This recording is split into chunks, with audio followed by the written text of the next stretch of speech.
Hello, and welcome to another episode of the Big Apple's CoRe podcast, CoreNet New York City's podcast. My name is Jack Maseka from the Advanced Group. I'll be your host today. And today I'm joined by Tony Vargas, Director of Workplace at Sprinklr. I've had the opportunity to talk to Tony this week and get introduced by Rebecca Fielding, who's helping out today. And he's a really interesting guy, and he's got a great story, and one of his missions in life is to deliver joy at scale, and that is what he's doing at Sprinklr and elsewhere. So with it being the holiday season and a season of joy, I thought it would be topical to have a conversation with him. And Tony, thank you for joining us today. I'm excited to talk to you. Thank you so much. Thank you for having me here. I'm excited to be here, and absolutely a season of joy and a great time to talk about delivering joy at scale. Yeah, so tell us about yourself, because you do have an interesting story. You have a background in entertainment, and that has kind of led you to where you are today.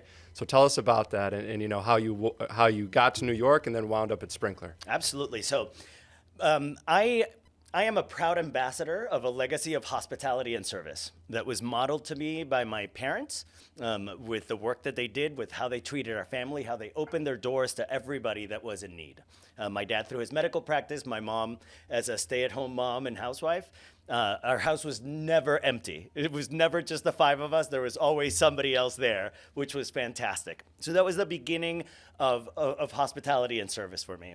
And then throughout my experience in entertainment, education, hospitality, restaurant work, event management, I was able to define and hone my skills to fulfill my personal mission. And my personal mission is to deliver joy at scale, to be a model of kindness, and to be of service to others with enthusiasm and energy. Absolutely. Love that, man. And I'm very fortunate that I get to do that as the Director of Global Workplace at Sprinklr. Right. And, you can feel the energy all right. Just sitting here and, the way that you give it off, it's a beautiful purpose. And when do you think you figured that out? Was it at an early age where, you enjoyed helping others and seeing the smiles on the faces of others? And I actually am very similar in that sense where, I like helping others. I feel like that is part of my purpose and things like that. At what point, whether, young or as a professional, you felt that you could turn this personal mission into something more professional, through the skills that you developed and expertise that you've developed in workplace strategy? I don't think that I can pinpoint a moment. Yeah.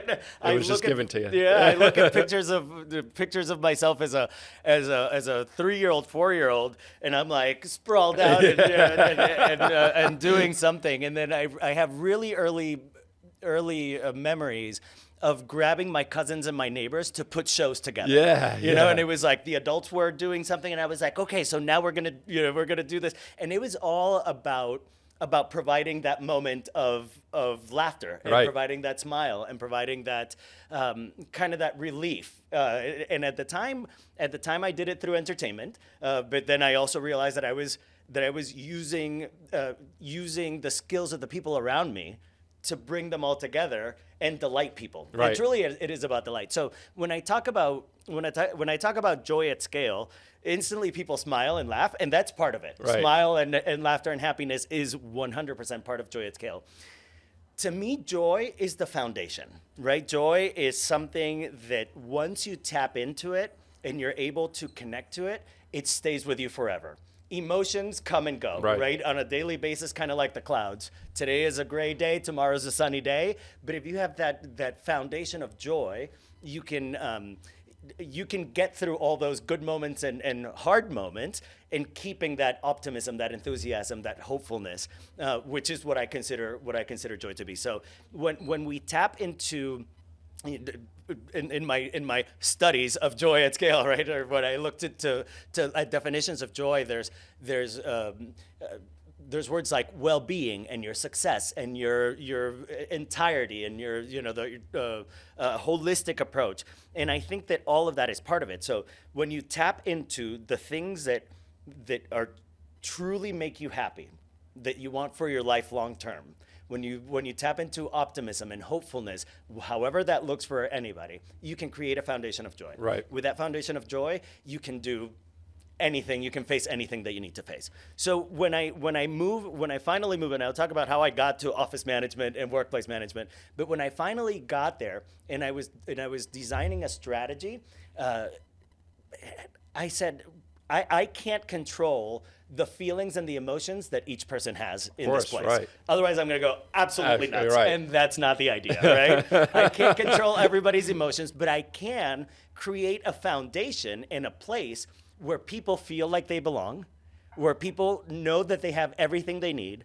where we can create they have the opportunity to create memorable moments, to create connections that are long-lasting, to have everything that they need in a seamless and frictionless way to create their best work ever. So Joy at Scale to me is about putting all those elements in place so that people really have the opportunity to go through those hard times, good times, tough times, challenges, exciting times, all of that, having everything that they need to, one, feel authentically themselves. Right? They don't have to put on a mask, put on a face or anything, to feel like they belong, to create memorable times with each other, memorable relationships, and do their best work ever. Love that. And see, you mentioned it too. As far as trying to get to everybody individually is impossible, but creating the space and the foundation is feasible. And the beauty of everybody is we are all different, and we all have different experiences and different emotions on different days and stuff like that. However, when you come together in the workplace specifically, because statistics show you spend the vast majority of your time between your 30s and 40s, let's say, with the people you work with. So those are the people who you have to have a level of trust and faith in, and different things in order to function together. So allowing the workplace to be a place of safety and joy and happiness, if you will, is so important. And what happens is once those relationships are created in the workplace, it's almost like a new family is created and stuff like that. So you mentioned before, you're bringing your cousins together, to do these different shows and things, and that's part of the workplace collaborations and stuff like that. Before we get to that, I did want to find out, so how did you wind up at Sprinklr, coming from entertainment? Because you've really, Sprinklr, you can tell us about the company too, but is a very impressive company. Did they just go public?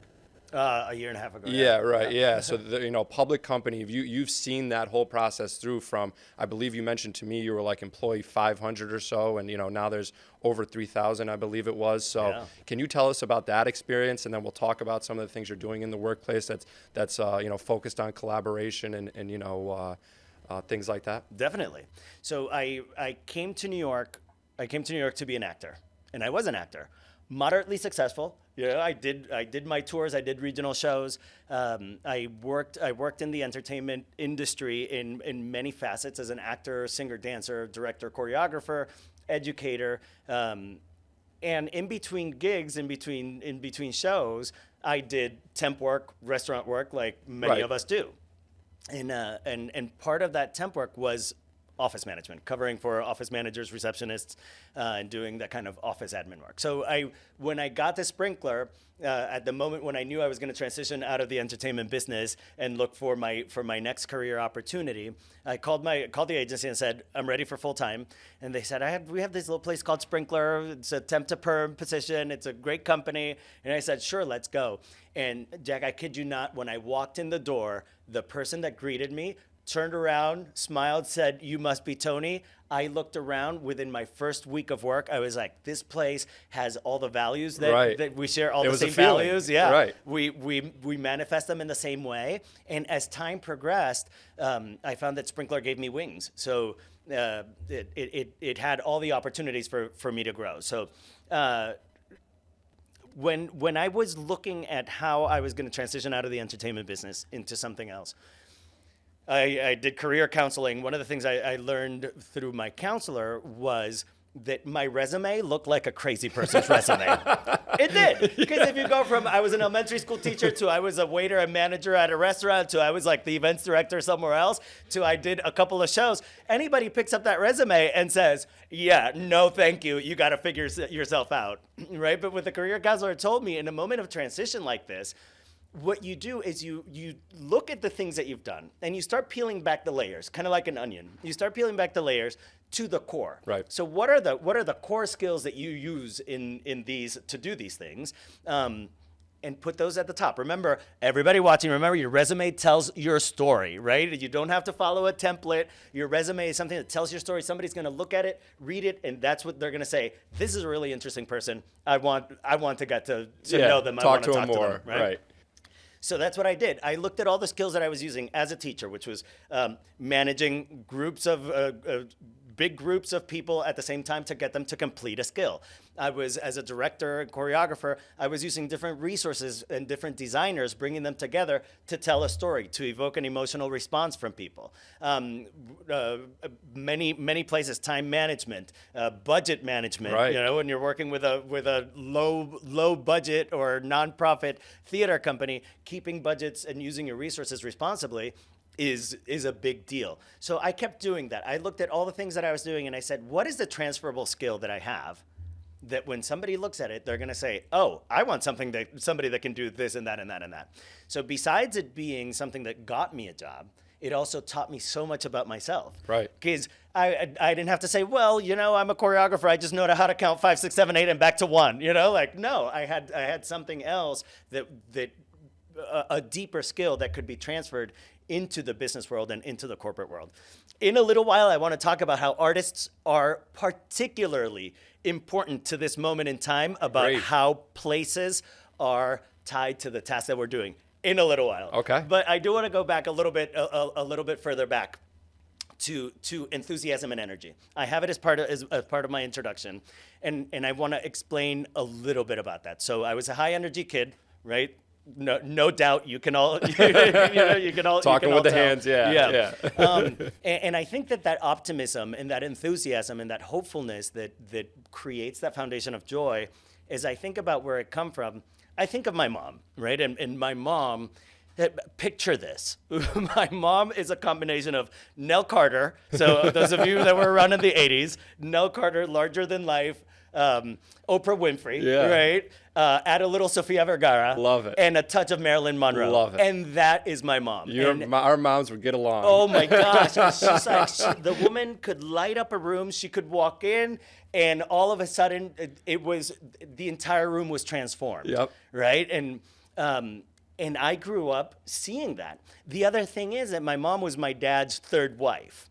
And she never allowed us to treat our half siblings as half. Anytime that I said, she's like, there's nothing half about, that's your brother, that's your sister, that's it. And the way that she would treat my dad's ex-wives, which was with utmost respect, with utmost collaboration, with that joy and that happiness. We're all family, yeah. Yeah, we're all family. And anybody that was in need was always welcome. My dad used to fight with her about why she was making such a big pot of food. As she said, because whoever walks in the door is going to have something to eat. Yep. Right? So that kind of optimism, that kind of hopefulness, that kind of service to others that is innate. You got it. Came from her. Yeah. My dad was a doctor in a small town, and anybody who's had a small town doctors as parents know that sometimes patients didn't have money to pay. Right. And he said, you not having money is no reason for you not to get the care that you need. And people would come and pay them with chickens. They would pay them with bananas. Yep. They would pay Whatever them with they got. whatever they got from their farms and their backyards. And it was a legacy that he left in our town, where people knew that not having money did not mean not getting the care that they needed. I wanted to go with that. Then they both grew up, or we all grew up in very spiritual households that helped us identify that there was something greater than ourselves that we were serving, right? That serving others or serving people was in honor of the greater good. And at one point, as I was getting a little bit older, I realized that this high energy could read a little bit juvenile, right? And I got it from people who are like, oh, it's like, it's like we're dealing with somebody a little bit younger. And that's when I said, well, that's who I am. I'm not going to change myself because it's landing somewhere. The best thing that I can do is understand it for myself, kind of like your skills, like your core skills, understand it for myself and identify what it is. And I realized that it's enthusiasm. Right. It's enthusiasm. And when I went down to look at where enthusiasm comes from, it comes from a Greek word meaning entheos, or from the word entheos, which means God within. Take that with whatever spirituality system you have, like this. Right. And it is about whatever drives you, whatever is your biggest passion, whatever is that universal intelligence that you think is bigger than you is within you. And when that drives you, man, you can't do anything but lead it with passion. And then I have all this energy and boom. Love it. Love it. So that's I wanted to go back and talk a little bit about where the foundation for joy comes from. So yeah, look into your roots. Where is it that you come from? What is your history? What were your parents and your people like? That's the root of you as a tree. You create and define your values as you come along, as you grow through life and discover things. That's your trunk. Yep. And then the branches is how you manifest that into the world. And the leaves are your daily actions. They're going to change with the seasons, right? They're going to come, they're going to go, they're going to evolve. But that creates the tree of life of Absolutely. who you are, right? Without denying where you come from, making sure that you're the individual that you want to be, and putting it out into the world in the ways that you want to. Absolutely. And see, what you said about enthusiasm and like the maturity from like, just a little bit of like youthful joy, if you will, and then, transforming that into enthusiasm is so important when you do it from a genuine manner. And as far as your mother goes, I said it quickly, but your mother and my mother would be two peas in a pod. I mean, we come from a very similar background in that sense, and again, based around spirituality and stuff like that. And, the Nell Carter and Oprah Winfrey and Marilyn Monroe comparison is, I mean, if you met my mom, you would understand too. But she was the same way with me, where like she had this joyful enthusiasm for life in general. And, my mother didn't grow up with much either. And like, but it never mattered. Like it was just, she had what she had and she had her family and, that's all she ever needed. And, it allowed her to do anything she wanted with life. And then same with you, that carried over to me. And the important thing is with that enthusiasm, there are people who they're not always willing to accept it immediately. The people have guards up, which is understandable and stuff like that. But when over time they see it's genuine and they see, you're just there to help and you want them to be the best version of themselves and you're there as a conduit to make that happen, it's powerful. And, it's a beautiful thing that you do in that sense. Yeah, and in that sense, I'll also say about those guards that people put up. There's been times when I say this, right? When I talk about my enthusiasm, when I show up and do these types of events that I do at Sprinklr and other places, and I talk about showing up authentically. And I've gotten messages from so many people who say, "Thank you, thank you for saying that I can show up authentically," because what I've been taught in my business life or in my education life is to tone it all down. Yeah. Gosh, don't tone it down. Never tone it down. Never tone it down. You don't need to. You don't need to. I mean, adjust to the situation. Right. Know your surroundings. Yeah, read the room. Yeah. Read the room. Yeah. And there's always a place and time for everything. Yeah. And that stems back to the workplace. So, you've told me some of the stuff you're doing at Sprinklr and some of the creative things and, throughout the pandemic. And so now what year did you transition from office manager to workplace? Was that your first role, workplace? Or? I started as office manager. Right. And then within a year, the creative director of the company had left the company, and the facilities manager of the company went on family leave. And we had a project that was going on in one of our floors. And the CFO and the HR leader said, "We need to complete this. Would you do it?" And I said, "Well, I've never done this before, but this is how I think it can get done." I did a little bit of research to see how much we would spend. I actually came to Steelcase to look at some furniture, nice. And I got and some inspiration. And I said, I've never done it before, but I would love to do it, and this is how I would go about it. Right, took that courageous step to try something, and that's one of our values at Sprinklr. It's okay, be fearless. Yeah. And I said, I'm going for it, and being responsible about it. Once that happened, and I continued doing office management and designing and strategizing workplace, that was the beginning of it. Then as I took on more responsibilities, leader said, this is the guy that we want leading our workplace strategy. Nice. Also because it's so connected to culture. And do you remember like around what year that was? 2015 is when Okay. I started at Sprinklr. 2016, 2017 is when Make that transition. all of that happened. Yeah. Right. So then, you had a really solid 2 years of doing that and like, kind of developing that role and understanding that role in workplace. Cause I had a similar experience too, where, I wound up on a real estate team in a tech company and was doing office moving for them and managing their portfolio. But I became a part of the workplace strategy team. And, it's such an interesting, like role and division of a company, because then in 2020, the pandemic hits. Oh, remind me what happened then? Yeah, exactly. Yeah. What yeah. was yeah. it? So the pandemic hits in 2020, and now workplace strategy and workplace culture are taking a forefront for every company. Yeah. We need to figure out how we can maintain our company culture while employees are working from home and, maybe never coming into the office again for that matter. And then you, with your creative, background and enthusiasm, came up with different ideas. And, this is where we can also talk about how important it is to have artists in the workplace. Yeah. Because, your creative spark really brought on some good ideas and some things that brought employees together from all over the world at Sprinklr to maintain that company culture. So can you tell us more about some of the stuff you've done there? Yeah. So two things happened in parallel. One was that as an office manager, and then I started managing some offices remotely, I needed to find a way to communicate to people that their lunch was coming, or that they needed to put the dishes in the dishwasher. But nobody likes to be scolded, right? So I would take songs and change the lyrics to, you need to put the dishes in the dishwasher, or to whatever the menu was for the day. Just fun ways of sharing information. Same thing I did as an actor, right? Like fun ways of sharing a message. So it was a communications tactic, and I brought my artistic skills. I used to do these videos on social media for my friend called This is Tony and This is What's Going On. And I found myself in so many particular situations that it was a fun video to watch. So let me use that same style of video to communicate the things that I have to communicate through the workplace.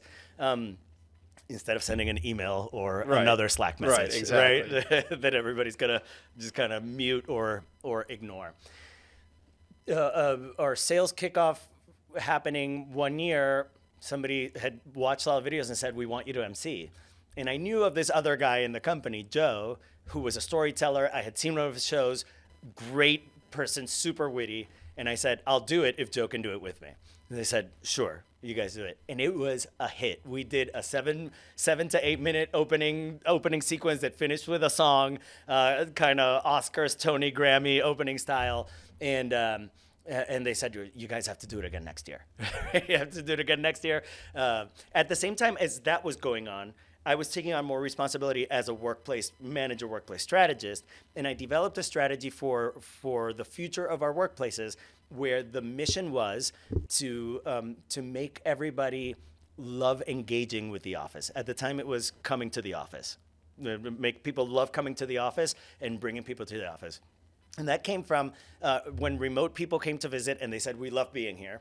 Or the other moment, I'll never forget it, was a courier from Federal Express who came in and he looked around and he was like, Sprinklr, I'll always remember this office because it's really cool. So I said, anybody that walks in through that door and leaves has to leave with a great impression of who we are. So that is part of our mission, right? That people love engaging with our office and with our workplaces. And the vision that I had for it, when this is how we treat people, comes from the years of customer service experiences and all the customer service philosophies. In the 80s, it was the customer is always right. In the 90s, it was like never use the word no, whatever it was. Right. And I said, I don't care what the answer is. Sometimes the answer is no, and sometimes we have to give people the right instructions. But what I made the vision of our team be was that every interaction ends better than when it started.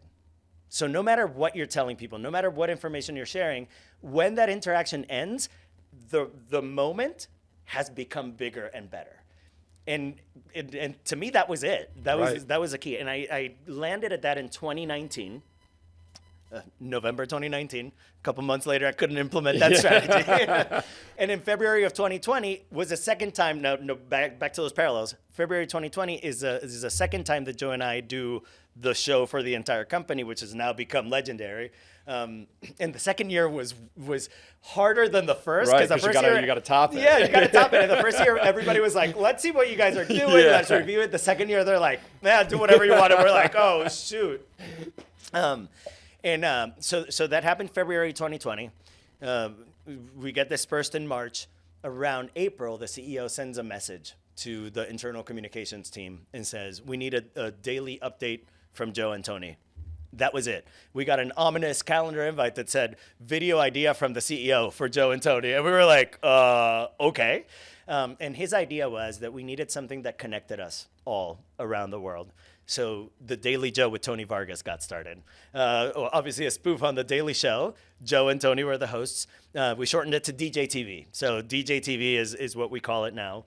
And it was an opportunity for us to connect with people around the world, doing an episode every day. Every morning at 9 o'clock Eastern, an episode would drop where we had an interview with somebody from different teams, different tier of leadership, different country. And the diversity was incredible. And we talked about a whole bunch of things. It was what people were passionate about, what they were doing, any tips and tricks that they had to managing the transition to working from home full time, tips for parents that had their kids at home, sales wins or business updates or anything like that. And one of my favorite segments, which was suggested by a dear team member, Tom, was A View from Your Window. So people were asking to see what everybody else was looking at while we were and this stuck is inside. all around the world too. And this is all around the world. Right. So all of a sudden we had people in all parts of India. We had people that had gone to stay with their families in Africa. We had people in the Caribbean. We had people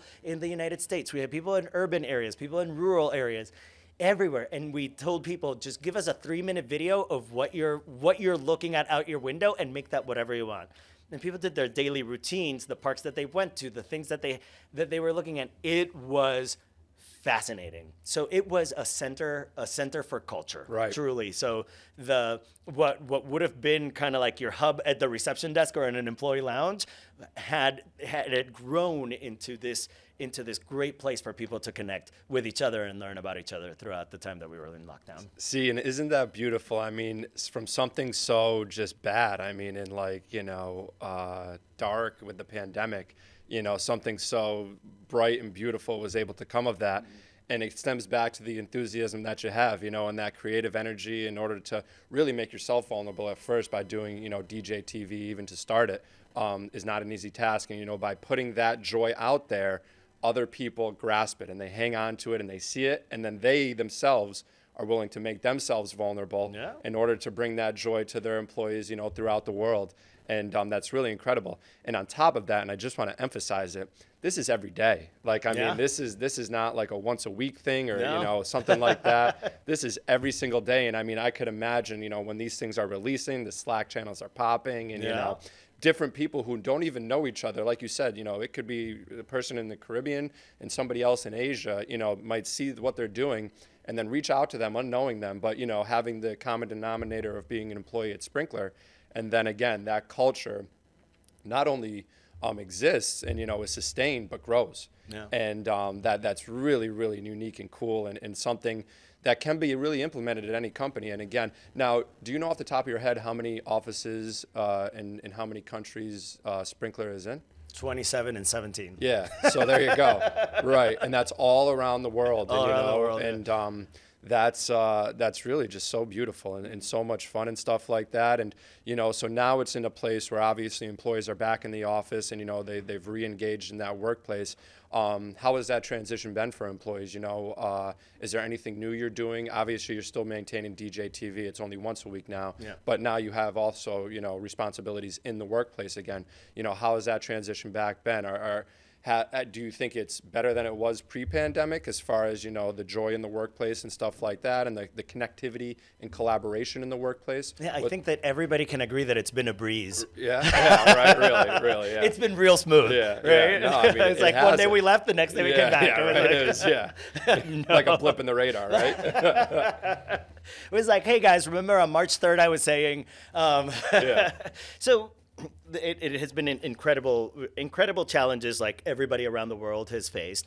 It has been a time of incredible change for everybody. Like I'm not saying not breaking news here, right? Yeah. It's just what we've all been through.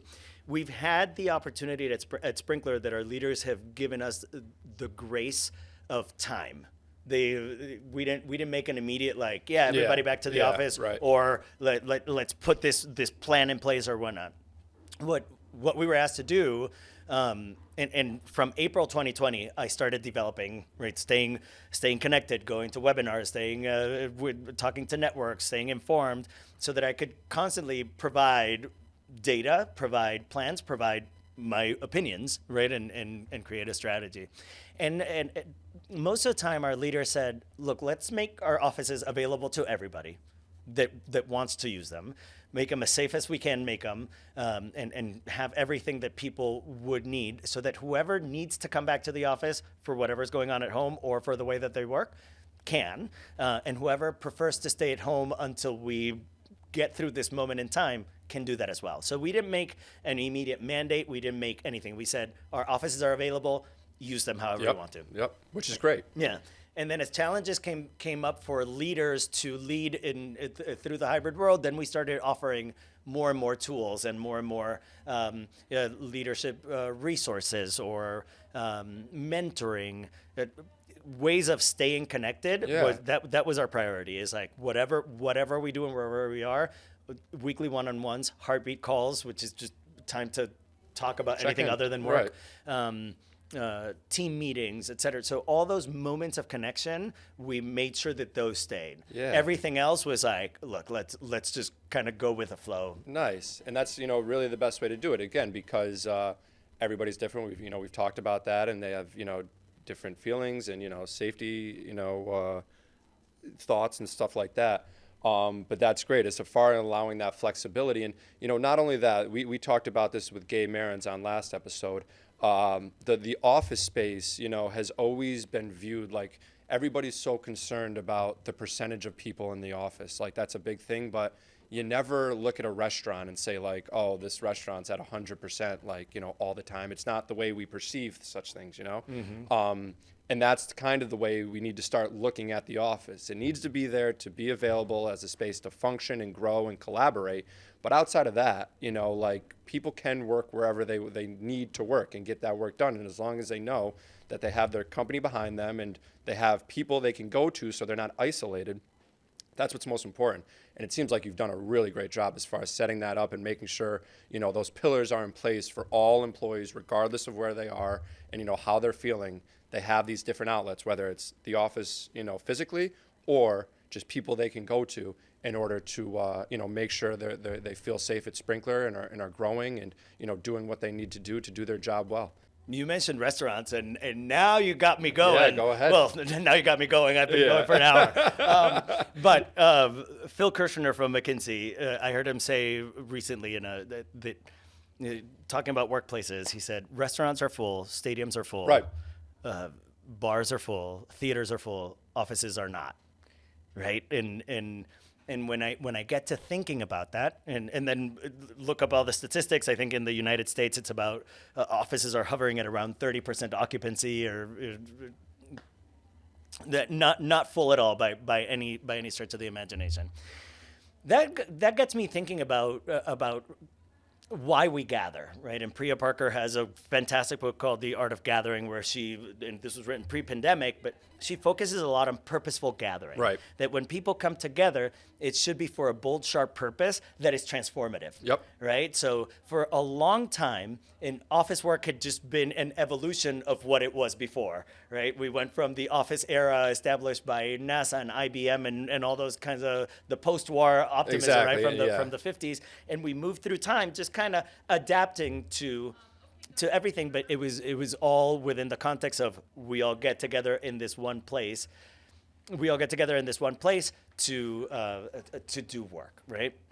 Advances in technology in the 2000s, 2008, the Wi-Fi, broadband, all these kinds of things through time. When the pandemic hit, then we sort of realized, as in this worldwide experiment or worldwide exercise, so to speak, that the way we were using offices was just because it was the way we were using offices, right? It's the way we knew it. Yeah. So we have the opportunity to redefine how we use these spaces, right? And the reason I mentioned Phil's quote about theaters, stadiums, restaurants, bars being full and offices not, is that you go to those places to get an intrinsic experience that you can't get anywhere else. Not even watching that stuff at home. Yeah, at home you can enjoy it, but when you go to the stadium, the communal joy that you feel, that euphoria that comes from that, you can't get that anywhere else. If you want to have a memorable moment with fantastic food cooked by somebody else, right, you go to a restaurant. If you want to have a couple drinks, let loose and have fun with your friends, you go to a bar. If you want to watch a show, a live performance, you go to the theater. So then the office is kind of like, well, you just go and do all these other things, right? You sit at a desk and you do email. Everything else you don't want to do, right? Yeah. You know? You take a video call trying to like keep noises down everywhere else, and you're not getting an intrinsic, valuable experience that is transformative. Right. So that's where my proposal for Sprinklr, which I've worked with my colleague Chloe. I like to give credit to the people that are shout out involved. Chloe. Yeah. We came up with a strategy that is task-based gathering. Yep. And it's use spaces for the task that you're doing, right? If you have a day full of email and you can do that better at home, well, then you have the opportunity to stay home.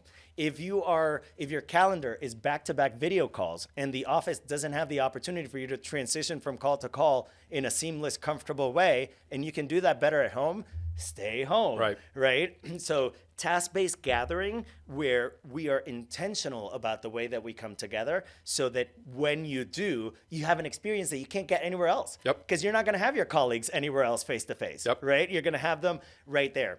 So one way that I say we can get to that is a three-step tier. I'll talk about the first two. One is operational cadence. As simplistic as it may sound, I think every team, every department, every company has to look at how their calendars are getting filled with inane meetings. Yep. Right? That's a big thing in tech too. Like, again, when I was in tech, like, you're having meetings like for the meetings. After meeting after meeting after meeting. So then you're bringing people to the office to have these collaborative moments or to have these serendipitous moments, but their calendars are packed back to back, and you don't have the opportunity for serendipitous encounters. So people need to look at the operational cadence so that when you're asking people to get together, there is time for them to share, to talk, to collaborate, to innovate, to do whatever it is that they're doing without their calendars being packed with something that they can do better somewhere else. The second one is rules of engagement. Office etiquette just evolved, right? Yeah. And it was like natural. We learned it through internships. We learned it through our beginning times in the corporate world. And you kind of learn the etiquette and the rules of engagement of the world that you're in. Very different for finance than it is for tech. Very different for education than it is for manufacturing. But you learn it by doing it. And when we had this kind of implosion or explosion of going different places, coming back, rules of engagement have to be defined as clearly and as granularly as how to interpret messages on a texting device or on a messaging device, right? Because you might have one way of saying something on Slack where you don't say, hi, how are you, how's your day? And I might interpret that as, ooh, Jack came at me, and I'm like, dear culture and talent business partner, today during a Slack exchange, Jack had the audacity, right? Not to say how you doing, right? When you're thinking, I just had an interaction with Tony at 5 o'clock yesterday, it's 9 o'clock this morning, and I just want to say, hey, here's the document that we were working on, right? So those rules of engagement have to be defined as granular as they are. If you leave it for people to like interpret it themselves, you're putting too much pressure on them. Of course, yeah. Too much pressure on them. And the same thing with rules for how to use the workplace. If you're like, yeah, let people do whatever they want, it might sound like you're being real cool and real like cool uncle, like I'm the cool mom, right? They do whatever they want. And what you're doing is putting a lot more pressure on people to figure it out. There was one woman on TikTok yesterday, a wedding planner, who was talking about why you need seating arrangements at weddings. And this is the same for rules in the workplace. And she's saying, you don't want people walking into the ballroom and feeling like they're in the high school cafeteria and having to go, hey, can I sit here? You know, you want them to know this is the experience that I'm about to have, and it's unique because of this reason. So the same thing with offices. Make sure that the people are extremely clear on the way that they can engage, what they're going to expect when they get there, and how to engage with it when it's there. That's perfect. That's perfect. And again, it's like an organic structure is almost what it is. Like, you know, you can be your authentic self. However, we are going to put in certain avenues for you in order to make sure it's easy enough for you to do that. Remove the anxiety. Exactly. Remove the anxiety. What's the Uber didn't create a new way of riding in a car, right? What they created was an app that lets you see where your car is, how long it's going to take for it to get there, so that you don't have to sit and wait like, oh, did this guy forget about me? No, you can see exactly where the car is, and you can say, okay, I got 7 minutes. I can go, upstairs and do whatever, come back down. And it removes those anxieties. So I think that's what, to me, rules of engagement and operational cadence does, so that people know how to engage with the workplace again. That's really great, Tony. I'll tell you what, you're doing a great job over there. Thank you. Just from speaking to you today and getting to know you really this past week has been quite a pleasure. You can feel the enthusiasm, you can feel the energy. Come on! You're delivering joy. You're delivering joy to me. In the time that we've known each other. So I appreciate it. We have one more segment called the New York Minute. In a New York Minute. That's it. And we'll ask a couple of rapid fire questions, get your thoughts on it, then we'll finish up and send you off to the holiday. So here we go. I got to do this both ways. What's something in the news that you've been watching or keeping track of recently? A Twitter, Elon Musk. Right. I know, it's crazy, huh? It's crazy, everything going on there, and especially being in the tech world, you know. To see everything going on is wild, and that's a whole nother podcast episode we can get into. And it's not just about what's happening with the tech. It's what's happening culturally, right? With somebody with that amount of influence and the most whatever man in the world, and the impact that it has on our behavior in our society. Yeah, it's wild. What's your favorite lunch spot in New York? Ooh. Or dinner. Any favorite restaurant? I don't. Well, I was gonna say lunch. I don't want to say like a crispy chicken sandwich from Shake Shack because I'm supposed to be healthy, or Olive Barbecue from K-Town because I'm supposed to be healthy. And I do Sweet Green for that. But I've been loving La Pecora Bianca. Nice. La Pecora Bianca everywhere. And I'm so happy that they opened 3 or 4 more restaurants so that wherever we are in town, Rebecca, we've been there together. Yes. Nice. What is unique about your New York experience that we haven't already talked about? Oh, gosh. I don't think that there's anything unique that we haven't spoken about. I can't think of... nothing. I mean, being in theater is unique enough. I'm sure there's enough stories in that. So you've performed off-Broadway and stuff like that? Yeah. Wow. Very cool. And I got to do a one-man show called Baile Cangrejero, which was a show about a young Caribbean man finding his identity within his Afro-Caribbean culture. And it was all told through poetry, music, and dance. Wow. And it was probably the moment that I said, I've done this. Oh, I also played Diego and Dora the Explorer for Nickelodeon around the United States. Yeah. Really? And those two within the entire portfolio of stuff that I did was where I said, artistically, I'm so satisfied. Yeah. Wow. Tony, a man of many talents. Diego from Dora the Explorer. I feel like I'm sitting among somebody famous now. Tony, thank you so much for joining us today. This was great. I really appreciate it. We appreciate it as CoRe New York City. There was a ton of great information, and like I said, the enthusiasm you brought was such a joy, so I appreciate it. Thank you. Thank you so much. It was my pleasure. Thank you, everybody, for listening. Looking forward to the next episode.